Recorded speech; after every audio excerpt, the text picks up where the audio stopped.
উইকিপিডিয়ার নাম বদলালেই পাবে $1 বিলিয়ন। এমনই এক অভাবনীয় প্রস্তাব দিয়েছেন ইলন মাস্ক।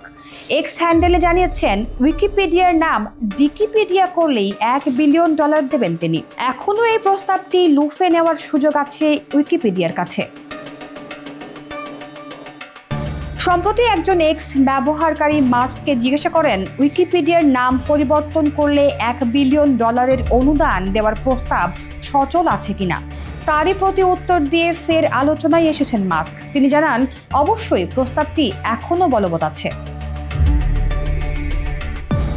এক্সে মাস্কের এমন প্রতি উত্তর প্রমাণ দিচ্ছে শঙ্কদোষে লোহা ভাসে প্রবাদ প্রবচনের সত্যতার।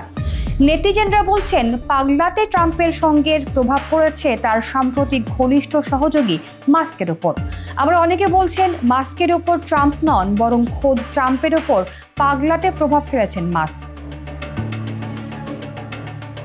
উইকিপিডিয়াকে নিয়ে ক্রমাগত মাস্কের ব্যঙ্গাত্মক মন্তব্য নজরে এসেছে প্রযুক্তিবিদদেরও। তারা বলছেন, স্বেচ্ছাসেবী পরিচালিত অলাভজনক প্রতিষ্ঠান উইকিপিডিয়াকে এভাবে প্রকাশ্যে ট্রল করা অনুচিত। উইকিপিডিয়া বিনামূল্যে প্রয়োজনীয় তথ্য দিয়ে সহযোগিতা করছে মন্তব্য করে তারা বলেন, উইকিপিডিয়া বিশ্বের বৃহত্তম তথ্য ভাণ্ডার। ব্যবহারকারীরা চাইলেই আপডেটেড তথ্য পরিবর্তন করতে পারেন। তবে বিশ্বের শীর্ষ ধনী ইলন মাস্কের দাবি, উইকিপিডিয়া পক্ষপাতদুষ্ট এবং অনুদানের অর্থ সঠিকভাবে ব্যবহার করছে না। উইকিপিডিয়া প্রতিষ্ঠানটি সচল রাখতে প্রতি বছর যে পরিমাণ অনুদান সংগ্রহ করে তা অপব্যবহার হচ্ছে বলেও অভিযোগ করেন মাস্ক।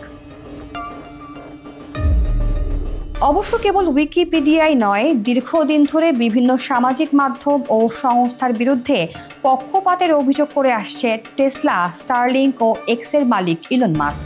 এর আগে 2023 সালে প্রথমবার প্রকাশ্যে উইকিপিডিয়ার সমালোচনা করেন এই টেক জায়ান্ট। উইকিপিডিয়ার অর্থ সংগ্রহের নীতির সমালোচনা করে তাদের বৈচিত্র্য, সমতা ও অন্তর্ভুক্তি DEI কার্যক্রমের জন্য ব্যয় নিয়ে প্রশ্ন তোলেন তিনি।